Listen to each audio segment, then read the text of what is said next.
હું જીએજા સલીમ મૂસા મારી ઉમેદવારી દેસલપર ગોતલી તાલુકા પંચાયત સીટ પર નોંધાવી છે। અમે પ્રચાર દરમિયાન દરેક ગામ મારા તાલુકા પંચાયત દેસલપર સીટમાં 10 ગામ આવે છે। મોરાય, ઓગળી, દેસલપર, મોરુ, અય્યર, ભજીરા, લોડબાય, ભાંભારાવાન, કોઠોંગડી અમે રોજ દરરોજ કાર્યક્રમમાં ગોઠવીએ છીએ અને મતદાતાઓને મળવા જઈએ છીએ। અમને બહુ કહીએ ને કોંગ્રેસનો અત્યારે બહુ જ સારો માહોલ દેખાય છે અમને, અને જે કોંગ્રેસ પક્ષે સ્થાનિક ઉમેદવાર પસંદ કર્યો છે એના લીધે જે નવા ચહેરાઓ છે એ ઘણા અત્યારના માહોલમાં કોંગ્રેસને સપોર્ટ કરે છે, કારણ કે કોંગ્રેસ પક્ષે અત્યારે સ્થાનિક ઉમેદવારને ટિકિટ આપી છે તેના લીધે। અને અમને અત્યારે પૂરી ખાતરી છે કે અમે નખત્રાણા તાલુકા પંચાયતની દેસલપર સીટ તો 100% અમે જીતવા જઈએ છીએ। અમને ભાજપ પ્રત્યે અત્યારે સાવ લોકોમાં એકદમ નિરાશ છે અને કોંગ્રેસ પક્ષ પ્રત્યે બહુ લોકોને અમને સારો એવો પ્રતિસાદ મળે છે। અમને 100% એવી ખાતરી છે કે અત્યારે અમે જીતી જઈશું। અને આજ રોજ તારીખ 24ના અમે દેસલપર ગોતલી મુકામે જાહેર સભાનું પણ આયોજન કરેલું, તેમાં પણ વડીલો, મિત્રો, યુવાઓ બધા લોકોએ હાજરી આપી। એ બધાનો હું આભાર માનું છું અને બધા લોકોને મારી નમ્ર વિનંતી છે કે તારીખ 26/4/2026 રોજ મતદાન કરી અને મને જંગી બહુમતીથી વોટ આપી અને જીતાડો, તેવી સૌને હું મારી વિનંતી કરું છું અને સૌ મતદાતાઓનો આભાર માનું છું। ખાસ કરીને તમે બધા પ્રવાસમાં ગયા હતા, શું પ્રશ્નો લોકો પાસે અમારી પાસે રજૂઆત કરતા હતા? અમે મતદાતાઓને મળવા જઈએ છીએ ત્યારે સ્થાનિક અમારા ઘણા પ્રશ્નો છે, જેવું કે પાણીનો। અમે મુરુ ગામમાં જ્યારે જઈએ છીએ ત્યારે તેઓ કહે છે કે અમારે પાણીની બહુ તકલીફ છે, તો અમે 100% તેમને ખાતરી આપી છે કે અમારે જે પણ તમારાથી થતું હશે અમે 100% તમને જીત્યા પછી પણ અને અત્યારે જ્યારે પ્રચાર દરમિયાન ચાલુ છે ત્યારે પણ અમે તેમને બધી જ ખાતરી આપી છે કે તમને કાંઈ પણ કામ હોય તો અમે 100% કરી આપશું। અને બીજું ઘણી જગ્યાએ જ્યારે કે રોજગાર છે, સ્થાનિકમાં ઘણી આપણે જે જોઈએ છે તો બાજુમાં કંપની છે, સ્થાનિક લોકોને નોકરી નથી મળતી અને અમારો જે વિસ્તાર છે એ પશુપાલન અને ખેતી આધારિત છે, તો એના લીધે એનામાં પણ ઘણી મુશ્કેલીઓ છે। એ લોકો અમને રજૂઆત કરે છે અને અમને તેમને ખાતરી આપી છે કે તેમના 100% જે પણ નાના મોટા કામ હશે રોજગારના, પશુપાલન ક્ષેત્રે, એ અમે 100% તેમને પૂરા કરીશું, તેમની અમે બાંયધરી આપી છે બધા લોકો। દેસલપર ગોતલી એક મોટું ગામ છે, ત્યાં આ વિસ્તારનો હેડક્વાર્ટર કહેવાય છે, ત્યાં ધંધા રોજગાર બધા, અહીંની સમસ્યા કેટલી બધી છે દેસલપર પ્રોપરની? દેસલપરમાં જેવું કે અત્યારે જોઈએ આપણે તો દેસલપરમાં પણ ઘણી બધી નાની સમસ્યાઓ છે, જેવી કે ક્યારેક નાની મોટી પાણીની તકલીફો છે। બાકી તો અમારે છે તો પશુપાલનની છે, પણ એનામાં પણ ઘાસચારો ને એવી ઘણી બધી સમસ્યાઓ છે। જે લોકોને જમીનની છે કે જે પહેલા શૌચાલય ને ગોઠા પાસ કરાવી આપતા હતા તે પણ અત્યારે લોકોને સ્થાનિક મળતી નથી। અને ગૌચરનો પ્રશ્ન છે, એવા ઘણા પ્રશ્નો છે જે અમે લોકો પાસે જઈએ છીએ, અમને લોકો રજૂઆત કરે છે અને અમે તેમને ખાતરી આપીએ છીએ કે તે અમે 5 વર્ષમાં 100% અમે જે પણ અમારે થશે અમે ખાતરીથી એમનું કામ કરી આપીશું। શું અપીલ કરશો મતદારોને? મારી મતદાતાઓને અપીલ છે કે આપણે અત્યારે કોંગ્રેસ પક્ષે જે સ્થાનિક ઉમેદવાર અને અમે દેસલપર ગોતલીમાં દરેક વર્ગને કોઈ પણ જ્ઞાતિ જોઈ કરી અને કોઈ પણ ધર્મ, નાત બધાને ભૂલીને એકજૂટ અમે એકતામાં માનવાળા વ્યક્તિ છીએ। તો એટલે બધાને વિનંતી છે, મારી માતાઓ, બહેનો અને વડીલોને, કે તમે તમારા પોતાનો સ્થાનિક ઉમેદવાર છે જે તમને તમારા માટે હંમેશ ઉભો રહે છે અને તમારી સેવા માટે છે, તો તેને વોટ આપી અને જીતાડો, તેવી હું તમને બધાને અપીલ કરું છું।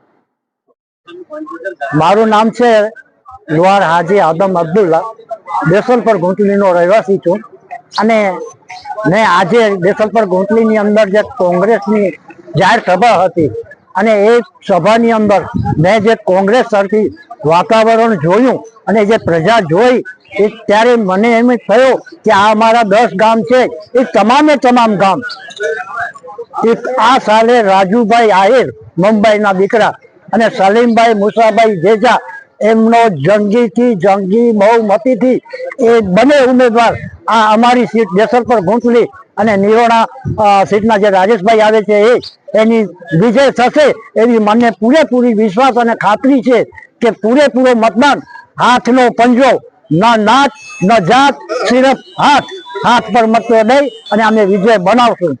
વિજય તો આપ બનાવશો, પણ એવા કયા મુદ્દા છે કે આપ કોંગ્રેસ તરફી મતદાન કરશો? શું છે આપણે?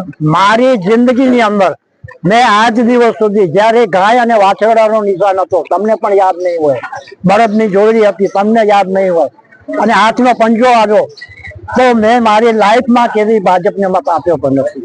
ભારતીય જનતા પાર્ટી કહે છે અમે અનેક બધા વિકાસના કામો કર્યા છે, લોકોના આટલા બધા કામો કર્યા, તમે કેમ કહો છો કે વિકાસ નથી થયો? વાસ્તવિકા 60 વર્ષની, વાસ્તવિકા 60 વર્ષની.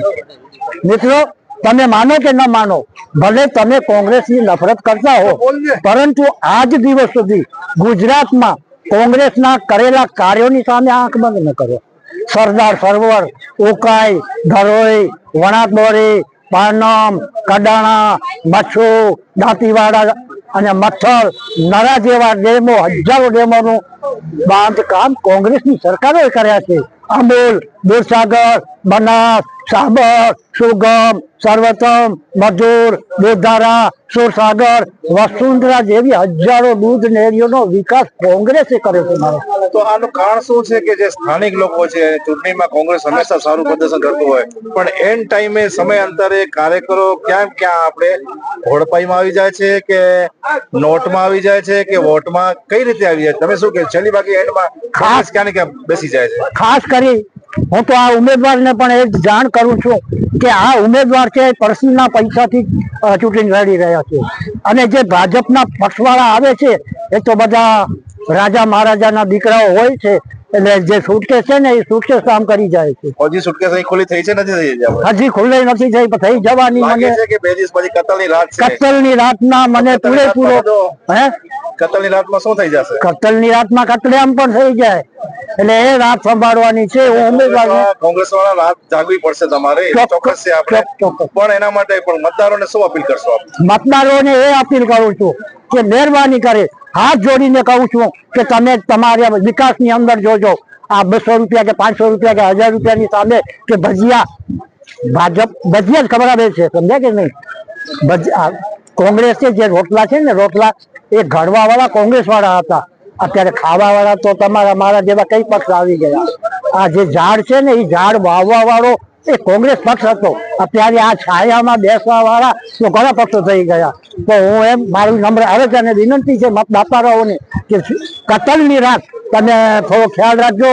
હાથ જોડ કરી કહું છું કે ગમે એટલા રૂપિયા આપે, આ સ્લીપ બતાવશે કે કેટલી સ્લીપ છે તમારી પાસે, કુરાનના સોગન ખણો, ગીતાના સોગન ખણો, અમને મત અમને આપજો, એવા સોગન ખડાવી અને તમારા ખીચામાં ભરતી કરશે. તો એવી મારી નમ્ર અરજ અને વિનંતી છે કે કોઈ પણ મતદાતા પૈસાથી વેચાય નહીં. જો પૈસાથી નહીં વેચાય તો 100% જંગીથી જંગી બહુમતીથી વિજય બનશે એવી હું ખાતરી આપું છું. ચલો પ્રશ્ન છે આપણો, જે મોટો પ્રશ્ન જે હતો હાજીપુર રોડનો, અત્યારે બની રહ્યો છે, શું કહેશો? કેવી રીતે બને છે? કેવો સારો બને છે કે કેવી રીતે, કેટલા વર્ષો પછી બને છે? લગભગ રોડ બને છે ને 25 થી 30 વર્ષ થયા. અમે કઈક ચક્કા જામ પણ કર્યા છે, કઈક અમે હેરાન પણ થયા છે, પણ આ રોડ હાજીપીર માટે કે પ્રજા માટે નથી બન્યા. આ રોડ હરચંદ કંપની છે, એ કંપની માટે આ આરસીસી રોડ અત્યારે બની રહ્યો છે, એ કંપની માટે બન્યો છે, પબ્લિક માટે નથી બન્યો. મારા હું સોડા જુસફ ફકીર, મહામંત્રી નખત્રાણા તાલુકા કોંગ્રેસ સમિતિ તેમજ દેશભર સીટનો સંયોજક છું. અમે આ દેશભર સીટ ઉપર તમામ ગામો આવતા ઉગેડી, દેસાલપર, મોરુ, અય્યર, ડોરા, લુડાઈ, વજીરાવાન વગેરે ગામો અમારી ટીમ સતત પ્રચાર પ્રસારમાં વ્યસ્ત છે. જે આ વખતે કોંગ્રેસની આ સીટ જીત નિશ્ચિત છે. કયા મુદ્દા લઈને જીત નિશ્ચિત તમે માનો છો? અમારે ગામના સ્થાનિક પ્રશ્નો છે. એક તો અમારા ગામના જુવાન બંને સ્થાનિક ઉમેદવાર છે, બીજા અમારે આરોગ્ય, પાણી, રસ્તા વગેરે પ્રશ્નોને લઈ અને પ્રજા સમક્ષ મતદારો પાસે જઈએ છીએ. ભારતીય જનતા પાર્ટી તો કહે છે અમે તો વિકાસના કામો કરી રહ્યા છે, કોઈ લોકોના કામ જ બાકી નથી રહેતા, શું કહેશો? ના, આ બધી યોજનાઓ છે જે ભાજપ દ્વારા દરેક મતદારને હેરાનગતિ કરવા. આજે રેશન કાર્ડમાં નામ ચડાવવું હોય તો કેટલી બધી ડોક્યુમેન્ટ લઈ જવા પડે છે, આધાર કાર્ડ બનાવવું હોય એનામાં કેટલી બધી ડોક્યુમેન્ટ લઈ જવા પડે છે. આ બધી પ્રજા માટે હેરાનગતિ છે, ખરેખર આ વાસ્તવિક વિકાસ નથી, વિનાશ છે. હું દેશભર ગુતલી ગામનો રહેવાસી, વિશ્રામદાના લોચા, વોર્ડ નંબર 8 નો મારી મિસિસ સસદે. પછી અહીંયા મુસાફભાઈ સલીમનો કોંગ્રેસનો વર્ચસ્વ સારું છે અને કોંગ્રેસ જીતે છે. કેવું લાગે છે માહોલ આમ બધા આવતા હોય, ભારતીય જનતા પાર્ટી આવતી હોય, કોંગ્રેસના પ્રચારમાં તમામ બધા લોકો આવતા હોય, કોના તરફી આપણે મતદાન દેશલપરનો થાય એમ લાગે? દેશલપર નો 80% મતદાન કોંગ્રેસ તરફ થશે. શું કેશો, આ તમારા વિસ્તારના લોકોના કામ થયા છે કે નથી થયા? આનાથી પેલા કોઈ કામ થયા જ નથી અને ટકાવારી સિસ્ટમ હાલે છે પંચાયતમાં. જે ટકાવારી આપે એનું કામ કરે સરપંચ. ટકાવારી પ્રશ્નો કયા છે તમારા? મુદ્દા કયા છે? પ્રશ્નો કયા છે? મુદ્દા જો ગટર લાઈન 12 મીટર ની અંદર ખોદવાની હોય તે 1.5 ફૂટ ખોદે, પછી પાણી લાઈન મીટર ખોદવાની હોય તે પણ આપણે 1.5 ફૂટ ખોદે, અને રોડ પણ એને નિયમ અનુસાર થતા નથી કામ. પહેલા તો મુસાભાઈ સરપંચ બની ગયા છે, એમના સુપુત્રને ટિકિટ મળી છે, તમે શું અપેક્ષાઓ રાખો છો જો આ ચૂંટાઈ આવશે તો? સલીમભાઈ મુસાભાઈ સરપંચ બને ને સારા કામ કરે છે, બધા પદ્ધતિસર કાયદેસર બધી રીતે કરે, એસ્ટિમેટ બધું કામ કરતા. બાકી આ તો સલીમભાઈ પણ એવો જ માણસ છે, મુસાભાઈ જેવો જ. છોકરો ભણેલ ગયેલ છે, ગ્રેજ્યુએટ છે અને એજ્યુકેશનમાં બહુ એના વિચારો બહુ ઊંચા લાગે છે, તો એમને તમને કેટલો સહકાર દલિત સમાજ તરફથી મળશે? દલિત સમાજ તરફથી અમારો 70% એને સહકાર મળશે. સામે અપોઝિટ વાળા પણ પ્રચાર માટે આવતા હશે, અન્ય પાર્ટીઓ આવતી હશે, તો એમની પાસે તમારી પાસે આવ્યા છે તો કયા મુદ્દા લઈને આવ્યા છે તમારી પાસે? એ સામલા માણસો અમારી પાસે આવ્યા નથી આજ સુધી મુદ્દા કોઈ, અને કોઈ મુદ્દા ને એને ભાજપને તો મત આપવા વાળા નથી કોઈ. ગઈકાલે તો એમની સભા હતી રાત્રે, આપણે તમે નતા ગયા? અમે નહોતા ગયા. તમે આમ કોંગ્રેસ તરફી છો કે ભાજપ તરફી? હું પહેલા ભાજપ તરફી, હાલે કોંગ્રેસ તરફી. શું કારણ? એનું કારણ શું? કારણ શું કે અવગણ હોવાથી પક્ષમાં.